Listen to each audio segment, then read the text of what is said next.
Howdy folks, this is Checkers, and this is our third look at Vampyr here with Dr. Reid.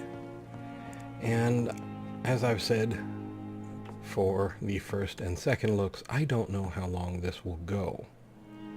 Now, even as I'm doing this, I feel absolutely terrible. But I do also feel pressure to do this because some of you are asking for it. This is not my normal style of game. I find it interesting, I find the story interesting, but if you look at most of the things that I play on the channel, I like open world things. I like the Bethesda RPGs, I like Far Cry 5, and there's a reason for that. I live my life in my apartment. I leave very, very rarely to go and see my doctor or a specialist of some sort when I'm really lucky. And maybe once a year I get to go to the movies. So playing a game that's more restricted, that's more on rails, is not as interesting to me. That's my everyday life. And I'm not trying to make you feel bad for wanting to see more of the game. I can understand that. But I want you to know why I'm resisting it and why this will not go past 5 episodes. This is number 3, so I don't know. It's going to really depend on how much worse I feel in the next couple of days. Because I still want to focus on E3, and that's part of the reason why the normal series aren't here right now, is so I could have time to do all that. I really didn't intend to get too deeply into this. I just wanted to give everyone a look. But here we are. Let's take a look at this. The flower's dying. It needs water. Okay, so water it. Anyway, let's move along. Glass vial by 10. As we loot our own office. My sweet girl reads me like a book. I never could keep anything from her, says Harvey, whoever Harvey is. Article on econs. It is a rare opportunity and almost a privilege to approach a vampire to observe their most intriguing physical and psychological traits with a scientific and rational eye. Here are some of the most fascinating abilities I've personally observed over the last 10 years while interviewing a few vampires, or econ, as they prefer to call themselves. Supernatural speed. A vampire can act and move like a mortal in all his actions, but the trained eye will spot that they have the keenest senses and can react quicker than any mortal. On a few occasions, alarm, surprise, necessity to flee, I have seen a vampire move so quickly it is almost as if he had vanished, just to reappear somewhere else. The human eye cannot follow their movements when they act so quickly, but it is not a teleport or dematerialization. It is only a supernatural speed. For me, it is a cat-like attribute which allows them to run, dodge, or jump longer and faster than us. I also notice that such speed seems to exhaust them, and that they are bound to physical limitations. Mesmerism. One of the most powerful abilities a vampire can deploy is the capacity to force a mortal to obey them. I call this trait mesmerism, but it has nothing to do with the mortal ability to alter a subject's mental state. A vampire can bend a mortal to their will. They can even break a mind. A vampire I interviewed even told me the more a subject tries to resist, the more permanent the damage will be, as if the vampire could... I am not sure how to make that go down.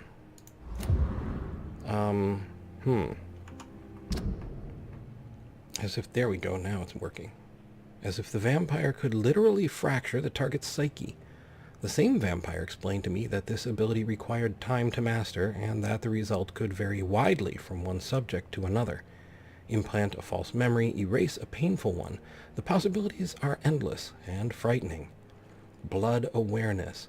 This may be the most catastrophic ability of all concerning vampires, since it is the cause of so many tragedies for them and us. Vampires crave for blood. They must use their will to restrain themselves from frenziedly drinking every drop of blood they can see. They need blood to function and to express their full supernatural traits. A famished vampire can be very weak, Even if he cannot die of hunger or thirst, this urge, this need for blood may explain why a vampire is so aroused by it.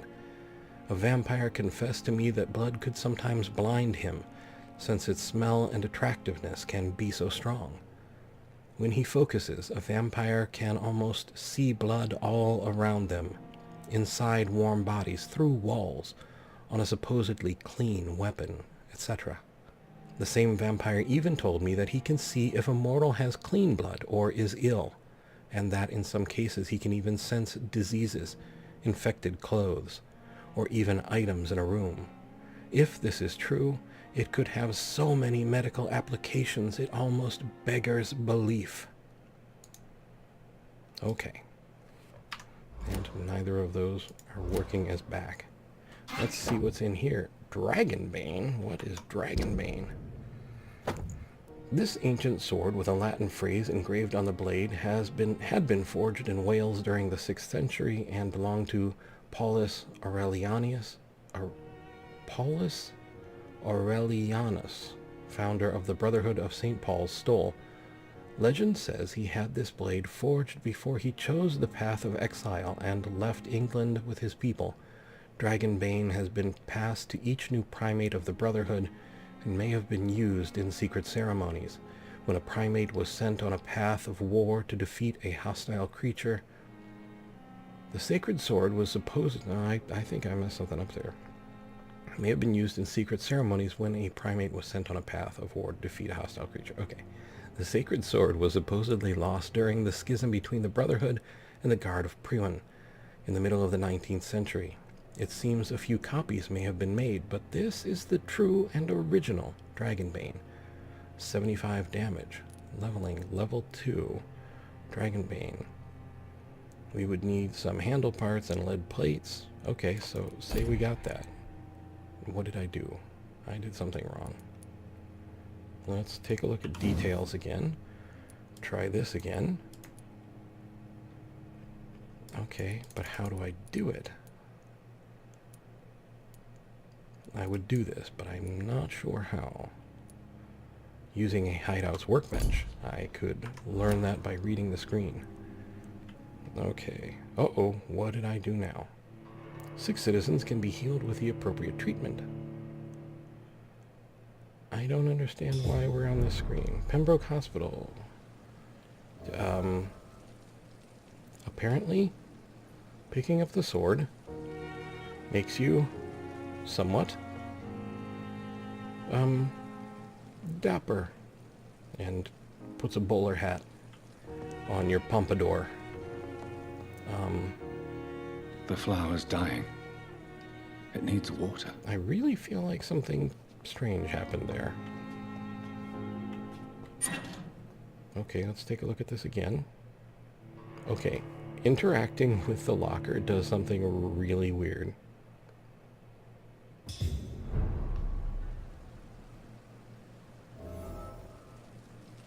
Aha! It's like we have a different look. So here's one look. You can craft different kinds of serums using a workbench. These can be lifesavers in dangerous combat situations. And now we should have our bowler hat back. Look at that. Better coat, too. Okay, I'm down with that. But now, if I were a workbench, what would I look like? There's a syringe, I guess. I thought it was a key. Okay. Well, here's this. Maybe this is the workbench. Has a quest-looking quality about it. Craft. Hey! On a workbench, you can craft medical treatments to heal 6 citizens, serums to boost yourself, weapon upgrades to improve and customize your weapons. Okay.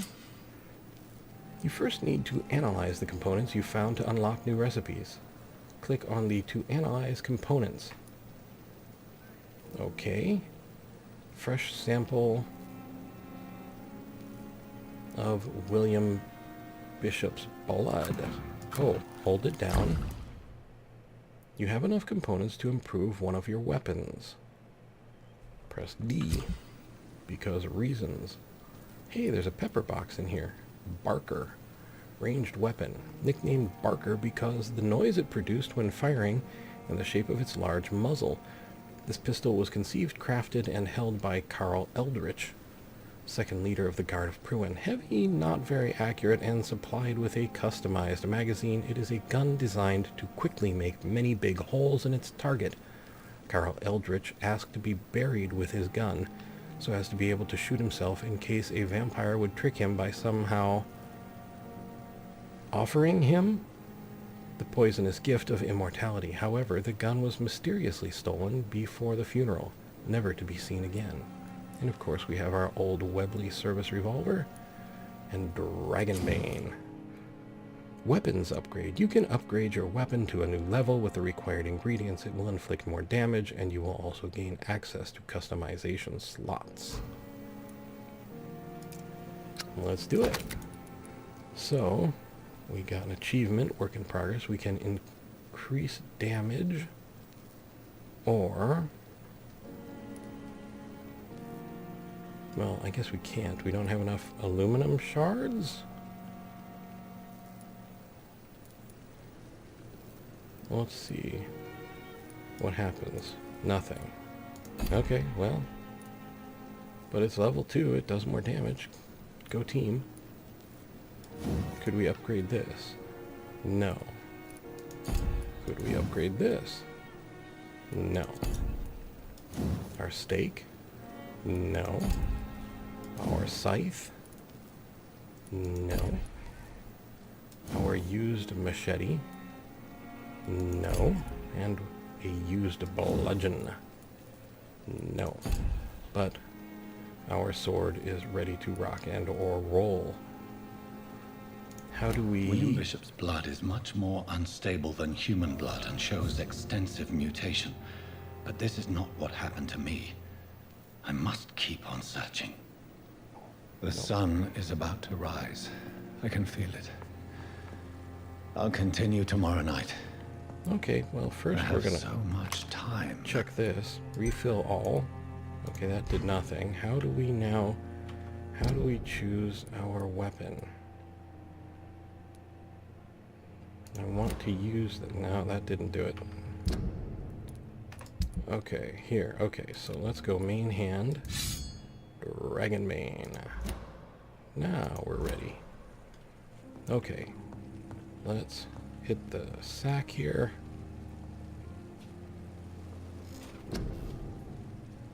Don't really have any enough experience enough to do anything, so we'll just confirm. The following night. If I'm to stay here until my research is complete, I'd better learn to hide my true nature from the mortals. But what about my thirst for blood? Well, there is a hospital full of folk. That's all I'm saying. Okay.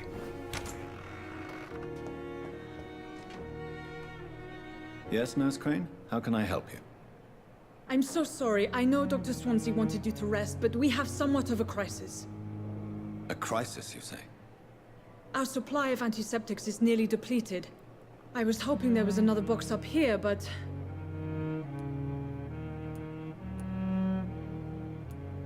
well, no antiseptics here. Sorry, there's nothing here. some of the patients won't last the night without them. Honestly, sir, I'm beside myself. I may have a solution. In France, during the war, drugs shortage was a daily problem, and we had to use our wits to overcome the shortages. However do you mean? If combined correctly, certain household chemical products can be used in a pinch instead. Now, where's the hospital storeroom? The storeroom? Fat chance. This is the Pembroke, and space is luxury we don't have. Everything used to be stored in the old morgue. Perhaps I should look there first. Where is this morgue? It's the large building behind the hospital. You'll need to go in the back door because it's been sealed off for sanitary reasons. Take this key. It opens a small back entrance at the end of a narrow street. The abandoned morgue behind the hospital. A small door at the end of a narrow street. On my way then. Thank you, nurse. Okay, so she does not strike me as the super helpful type. That's locked. This is not, but oh, what's that over there? T. Elwood medical file.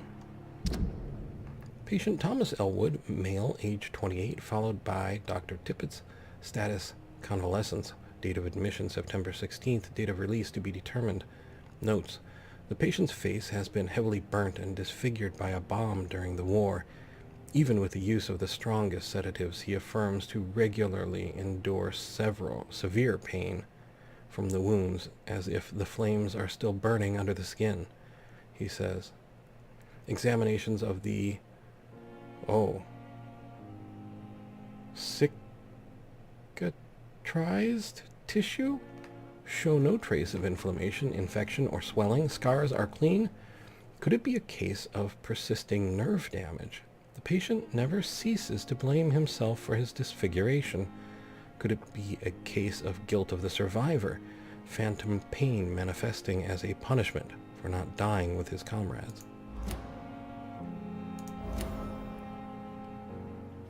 Thomas Elwood, new hint available. So, if our abilities are to be believed, what is this now? Used hacksaw. Details. Melee weapon.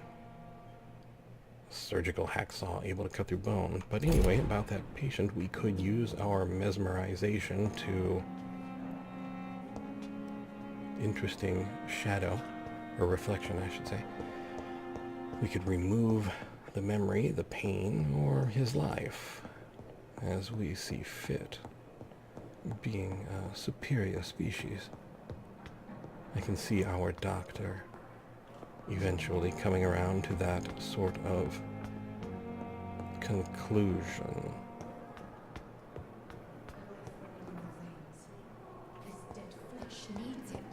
What? Who? Where? Dead flesh? What?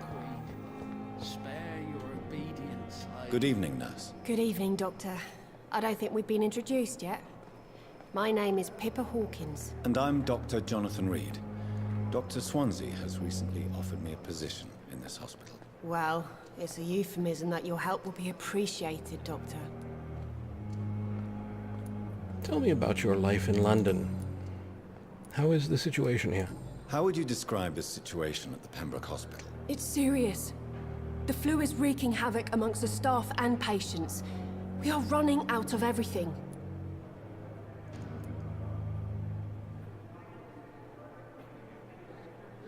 Get a grip seems a little harsh.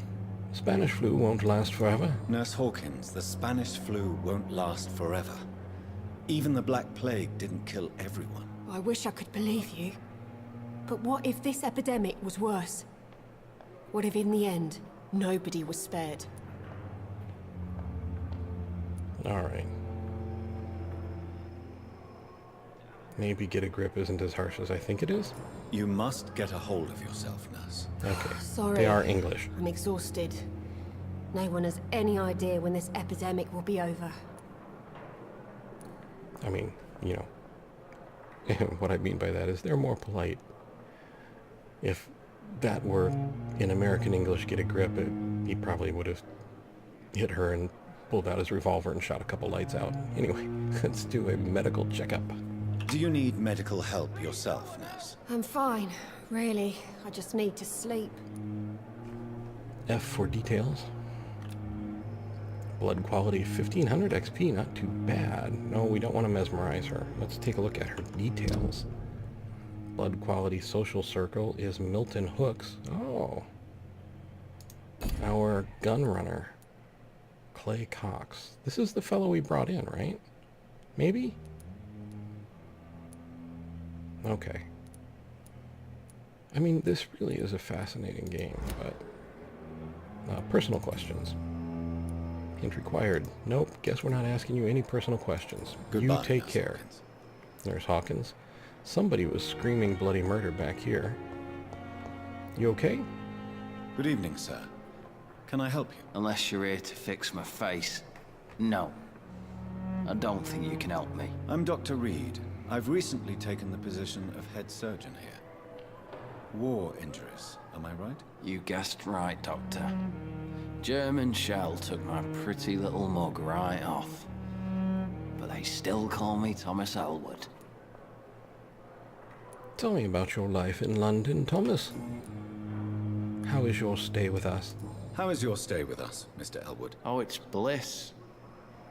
I just escaped death in the trenches to be surrounded again by the moans of the dying. Can I ask you precisely why you're a patient here? It's the pain, sir. The drugs don't work. It just hurts under the scars, if you get my drift. Who's treating you? Who is treating you? Is someone in particular looking after your case? Nobody since the old and tired doctor spoke to me. Started to think I was forgotten about. Wouldn't blame you. You don't seem worried by that. My face hurts so much more when I smile or cry. I've learned it's easier not to speak. But be assured I'm smiling inside. Can I do anything? Can I do anything for your pain? Nurses gave me a bunch of pills. No effect. Told you. It's like the flames are under my skin, burning away. Alright, let's do a medical checkup on him. Soldier, do you need assistance? I'm fine. Just do something for this pain, will you? That's all I'm asking. Okay, I keep forgetting that's a question. Let's press for details, 700 blood XP. Check his details. Thomas feels responsible for his disfiguration during the war. It seemed like we could ask him a question about that, but your life in London, what was the real cause of your injury? Why do you feel responsible for the injury, Thomas? What really happened? I wasn't disfigured by any German shells. It happened during my leave. It was an accident. What really happened? Tell me what really happened then. I went with a whore in Rouen. Dead drunk I was. The hotel was a shithole. There was a fire that night. Did you start the fire? Were you trying to avoid going back to the front? That's not uncommon, you know. No. It's just that I was asleep when the flames reached the room. The girl was long gone. Bitch never woke me up. Left me to burn. Why the lie? Why lie about it? Come on. It's one thing to come back disfigured by the Germans, and it's another to get injured in an accident that could have happened to anybody.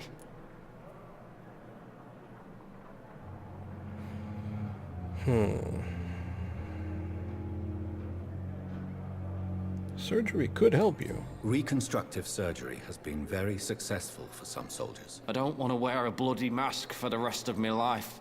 I'd rather stay here, and just be forgotten. Hint failed. Okay. I guess we can Why go back do you through feel this path. responsible for the injury, Thomas?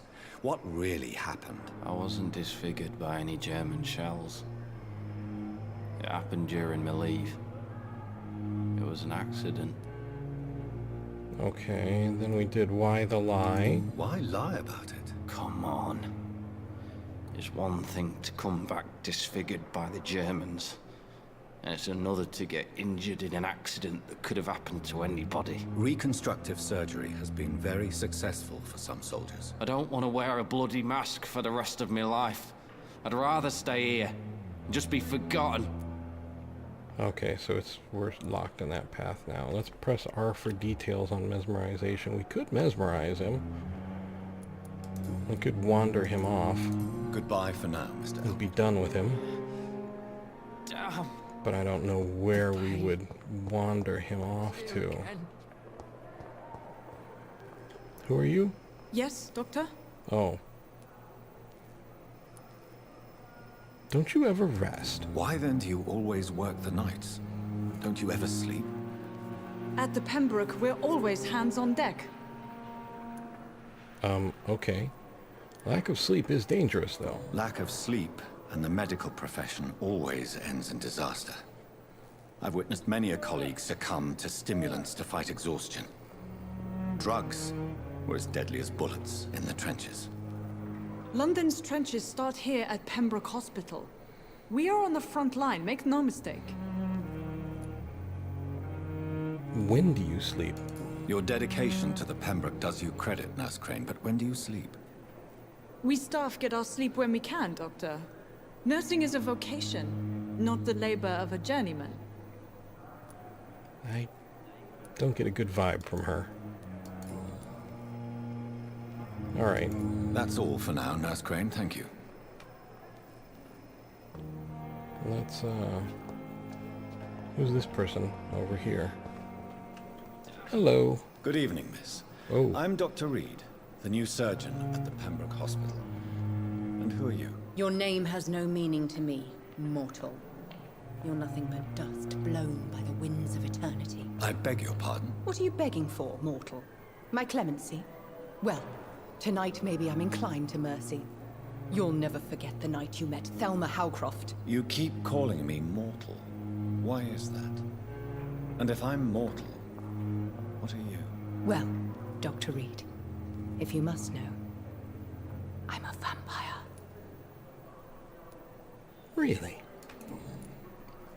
You're a vampire, huh? And why do you believe you're a vampire? I don't need to believe anything. It is what I am. It is what I feel within this hollow shell of flesh. Describe how you feel. Please, describe to me how you feel. What is it like to be a vampire? I can hear my body crumble from the inside as my flesh cracks and fades. I sense the last pulse of postulant blood within my drying veins. I need new blood.